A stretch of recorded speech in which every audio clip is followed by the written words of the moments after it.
सबसे पहले आप हेडिंग देते हैं कॉन्टिनेंट एशिया की।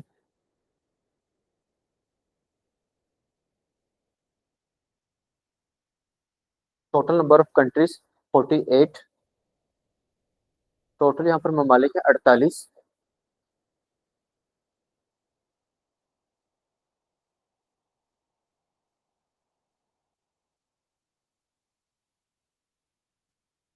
Clear. Area wise largest country Russia. आबादी के लिहाज से सबसे बड़ा मुल्क रशिया।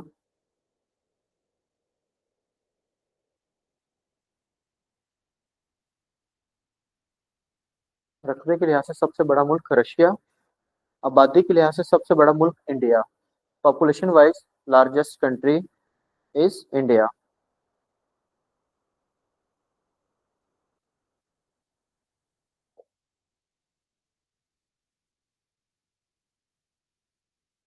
क्लियर है। Smallest country is Maldives. सबसे छोटा मुल्क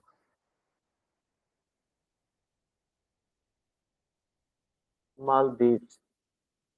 उर्दू में से लिखते हैं मालदीव।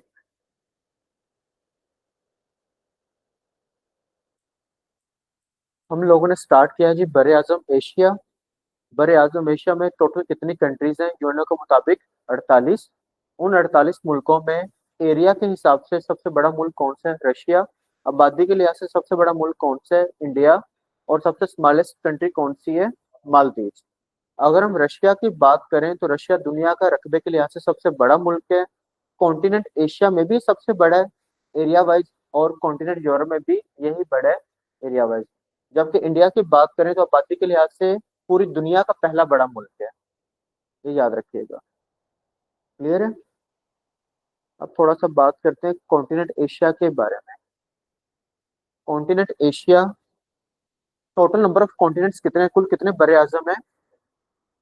कुल बड़े आजम कितने हैं? कुल 7 बड़े आजम है। ठीक है। मतलब ये है कि अगर हम पूरी अर्थ की बात करें तो कितने परसेंट वाटर है? 71%। 71% पानी है और जबकि 29% लैंड है। लैंड में मेन क्या चीज है? कॉन्टिनेंट्स। उन 7 बड़े आजमों में एरिया वाइज रकबे के लिहाज से सबसे बड़ा बड़े आजम कौन सा है? एशिया। तो नए एमसीक्यूज ऐड करें। Among continents Asia is largest by area. और आबादी के लिहाज से भी ये सबसे बड़ा है। तो एरिया और पॉपुलेशन के हिसाब से एशिया सबसे बड़ा कॉन्टिनेंट है।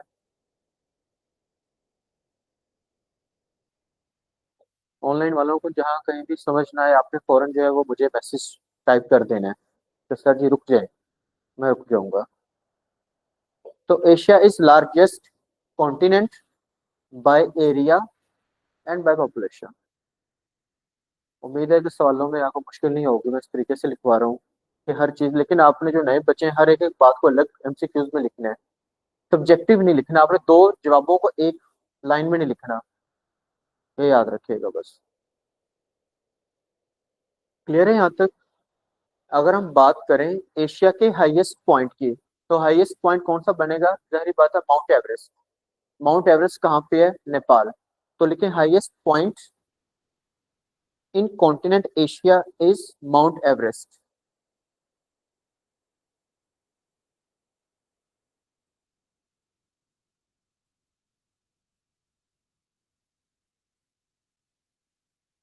माउंट एवरेस्ट कहाँ पे है?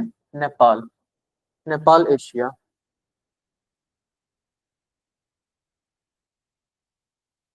Clear. Lowest point. Highest point होगा हमेशा एक माउंटेन, मतलब एक पहाड़ उसकी चोटी होगी। लोएस्ट पॉइंट होगा हमेशा कोई ना कोई वाटर बॉडी। ठीक है। तो लोएस्ट पॉइंट है Dead Sea. Lowest point is Dead Sea, जिसे उर्दू में कहते हैं बहीरे मुर्दार। डेड सी कहाँ पर है? Between Israel and Jordan.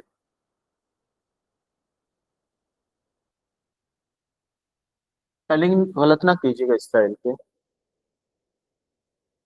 तो lowest point in continent Asia is Dead Sea. Urdu में कहेंगे बहीरा मुर्दार। कहाँ पे है? इसराइल और जॉर्डन के दरमियान।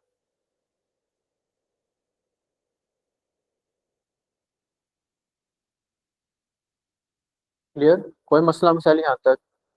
ठीक है। उसके बाद ग्रासलैंड्स के बारे में सवाल आते हैं, समन्नास कहाँ की है, स्टीप्स कहाँ की है, वगैरह वगैरह। तो एशिया के अंदर जो ग्रासलैंड उसे कहते हैं steps.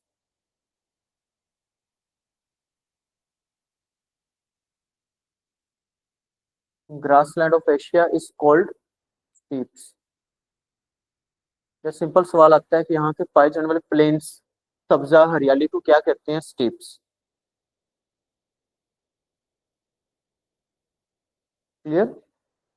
60% of world population live in continent Asia. दुनिया की तकरीबन 60% आबादी बर आजम एशिया में है।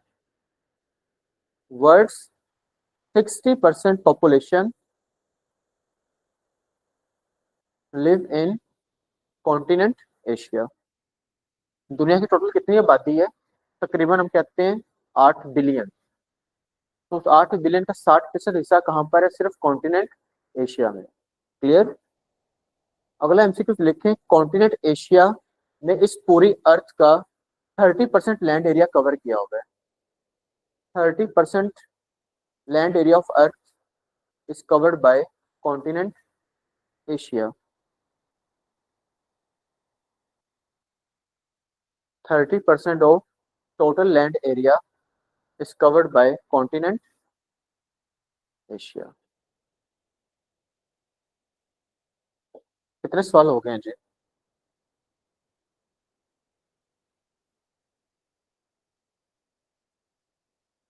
एरिया वैसे आता नहीं है।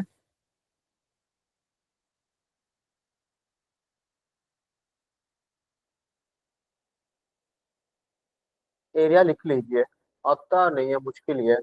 4,45,79,000, 4,45,79,000 किलोमीटर स्क्वायर रकबा है जी एशिया का, बड़े आजम एशिया का। 4,45,79,000 किलोमीटर स्क्वायर। ये जनरल इंफॉर्मेशन है कॉन्टिनेंट एशिया के बारे में, कि बड़े आजम एशिया दुनिया का सबसे बड़ा कॉन्टिनेंट, एरिया वाइज भी पॉपुलेशन वाइज भी। टोटल नंबर ऑफ कंट्रीज है जी 48। सबसे बड़ा मुल्क कौन सा आबादी के लिहाज से, पॉपुलेशन के हिसाब से? स्मॉलेस्ट कंट्री कौन सी? हर चीज क्लियर। अब हम बात करते हैं यहाँ का सबसे बड़ा शहर आबादी के लिहाज से, टोक्यो जापान। अब कंट्री की बात नहीं की, मैंने सिटी की बात की है। Largest city bye population Tokyo, और वो कहाँ की? जापान की है।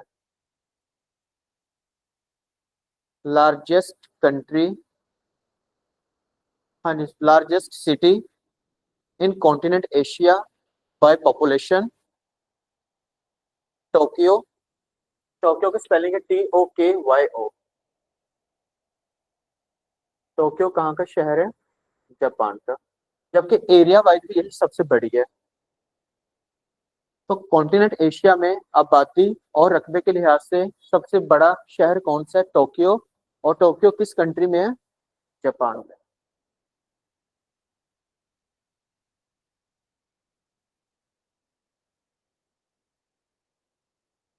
डन। रेड सी। रेड सी को उर्दू में कहते हैं बहीरा अहमर। रेड सी अलग करता है कॉन्टिनेंट एशिया को कॉन्टिनेंट अफ्रीका से। Red sea separates continent Asia from continent Africa. बरे आजम एशिया को बरे आजम अफ्रीका से क्या चीज अलग करती है? रेड सी।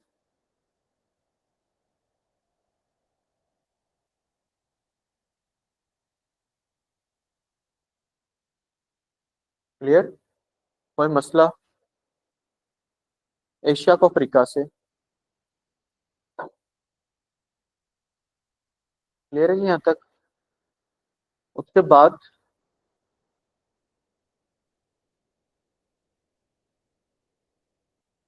यूरल कह लें या यूराल्स कह लें, आपकी मर्जी है। Ural Mountains. सवाल आया था यूरल एयरलाइंस कहाँ की है, तो यूरल एयरलाइंस है रशिया की। मतलब यूरल माउंटेन्स कहाँ पे है? रशिया में है। पहले एमसीक्यू लिखे, Ural Mountains are located in Russia. Clear. दूसरा एमसीक्यू लिखे, Ural Mountains separate continent Asia from continent Europe. Ural Mountains क्या काम करती हैं, वो अलग करती हैं कॉन्टिनेंट एशिया को कॉन्टिनेंट यूरोप से।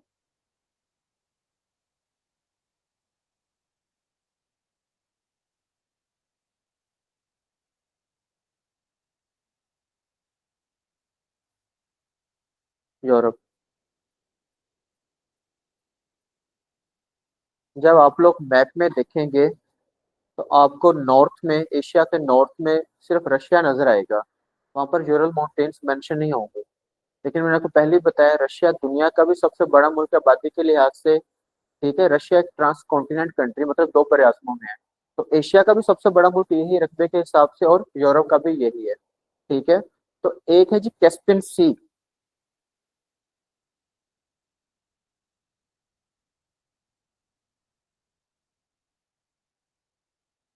Caspian Sea is actually a lake, ये एक लेक का नाम है।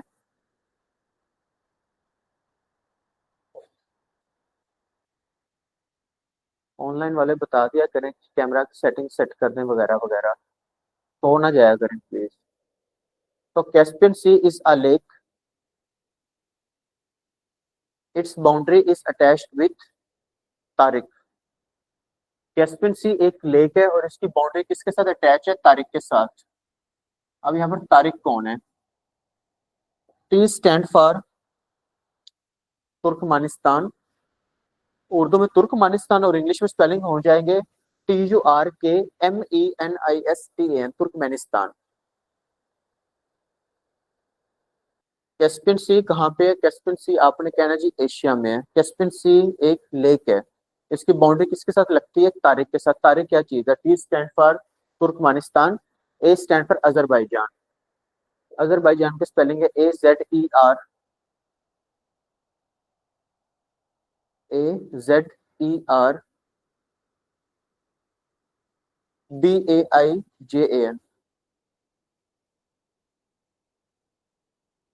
अजरबैजान नहीं लिखा हुआ है यहाँ पे। AZERBAIJAN, Azerbaijan. R stand for Russia, I stand for Iran, and K stand for Kazakhstan.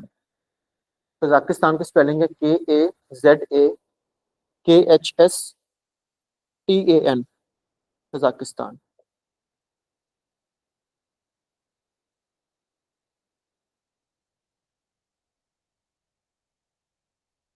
Clear? जब आप मैप खोलेंगे, आप कैस्पियन सी को देखेंगे तो आपको सराउंडिंग में ये कंट्रीज नजर आएंगी। फिर आप लोकेशन देते हैं समझने के लिए कि इस कैस्पियन सी के नॉर्थ में यूरल माउंटेन्स हैं। तब आपको मैप में समझ आ जाएगा, आप एक जो है ना आधी लाइन ड्रा कर लेंगे, तब आपको पता चलेगा कि रशिया का ये पार्ट एशिया में है और बाकी पार्ट यूरोप में, वरना क्लियर पता नहीं चल रहा होता। तो हमेशा आपने याद रखना है, कैस्पियन सी के नॉर्थ में जो यूरल माउंटेन्स है वो क्या करती है, वो अलग करती हैं रशियन पार्ट को यूरोपियन पार्ट से। क्लियर है? उम्मीद है मसला नहीं होगा। अब लिख लें जी, ट्रांस कॉन्टिनेंट कंट्रीज भी मेंशन कर लें दोबारा से। क्या? क्या डेड सी? डेड सी तो एशिया में ही है, इसराइल जॉर्डन के दरमियान है। वो दोनों एशियन कंट्रीज है, दोनों वेस्ट एशियन कंट्रीज, एशिया के वेस्ट में है। क्लियर? ये कैस्पियन सी की बात हो रही है। आगे जी करें आप लोग। In continent Asia, in continent Asia 5 countries are trans continent. बर आजम एशिया के अंदर 5 कंट्रीज जो है वो ट्रांस कॉन्टिनेंट है। ट्रांस के स्पेलिंग है TRANS, आगे कॉन्टिनेंट। मीन्स ट्रांस कॉन्टिनेंट का क्या मतलब है? These countries are located in Asia, these countries are located in Asia but having some part of their lands in continent Europe too। Trans continent का मतलब ये है कुछ ऐसे ममालिक हैं जो कॉन्टिनेंट एशिया के अंदर मौजूद हैं, लेकिन उनकी जमीन के कुछ हिस्से बरे आजम यूरोप में भी मौजूद हैं। उन कंट्रीज को कहा जाता है trans continent countries. In short, ऐसे ममालिक जो दो बड़े आजमों के दरमियान हो। ठीक है, नाम लिख लें जी। रशिया,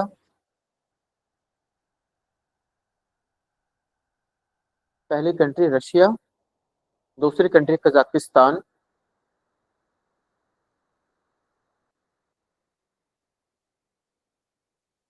तीसरी कंट्री तुर्की जी, तुर्किया स्पेलिंग है TURKIY। चौथी कंट्री है अजरबैजान। पांचवी कौन सी थी? मालदीव्स कहाँ पे ट्रांसकॉन्टिनेंट आपने बना दिया है? मालदीव्स कहाँ पे आ गए ट्रांसकॉन्टिनेंट? पांचवी कंट्री कौन सी थी, हमने पिछली क्लास में किया था। ऑनलाइन वाले बताएं जी जो सो गए हैं। पांचवी ट्रांसकॉन्टिनेंट कंट्री बताएं। जो जॉर्जिया। ORGI है जॉर्जिया। ये हैं जी पांच ट्रांसकॉन्टिनेंट कंट्रीज। छठे नंबर पे इजिप्ट भी जो है ना वो धक्का लगाता है कि मैं भी ट्रांसकॉन्टिनेंट कंट्री हूँ, मेरा भी कुछ हिस्सा जो है ना वेस्ट एशियन कंट्रीज के साथ अटैच है, लेकिन पेपर में उसे एज अफ्रीकन कंट्री लिया जाता है। जी ठीक है जी, क्लियर है यहाँ तक? कितने सवाल हो गए?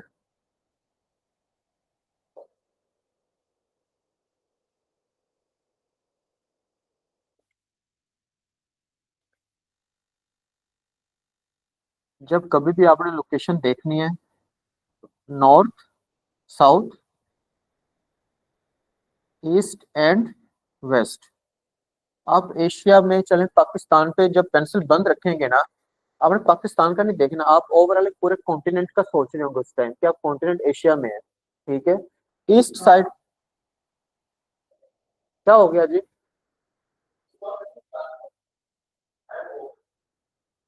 ये कैसे हो सकता है? अब किधर क्लास है मेरी? टाइम चेंज हुआ है ना इस दफा। 6 से 7 यहाँ पे, 7 से 8 CSS के साथ है, 8 से 9 PMS के साथ है, मिनिस्ट्री वालों के साथ। अच्छा छोड़ देता हूँ, मैं जनाब नौकर हूँ आप लोगों को, मुझे दो चीजें बताने थे बस। अगर आप कॉन्टिनेंट एशिया में आएंगे तो आपको ईस्ट साइड पे कौन सा ओशन नजर आएगा? पैसिफिक।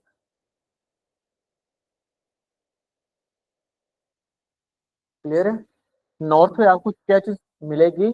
Arctic ocean. वेस्ट में क्या होगा? यूरोप। और साउथ में क्या होगा? Indian ocean. मतलब एशिया के ईस्ट में पैसिफिक, साउथ में इंडियन ओशन, वेस्ट में यूरोप, और नॉर्थ में आर्टिक। ठीक है, तो एक ऐसी जगह जिसकी 3 साइड पर पानी और एक साइड पर जमीन, से क्या कहते हैं? Peninsula. 3 sides water, 1 side land, क्या कहते हैं? पेनिनसुला। इसलिए समटाइम्स कहा जाता है यूरेशिया। तो यूरेशिया का क्या कॉन्सेप्ट है? लोकेशन के एतबार से कहा जाता है कि Europe is a peninsula of Asia. उसे कहा जाता है कि यूरेशिया है।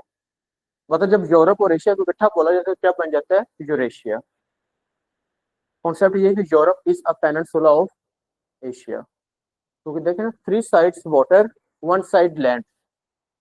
ठीक है, तो जो तो एशिया की पेनिनसुला क्या बनेगा? यूरोप। ऐसे कॉन्सेप्ट है ये। चलें जी, बुलावा आ गया मुझे नीचे। बाइट और जो गल्फ और जो बे है ना, डेफिनेशन सेम ही है उनकी। 3 साइड्स लैंड, 1 साइड वाटर।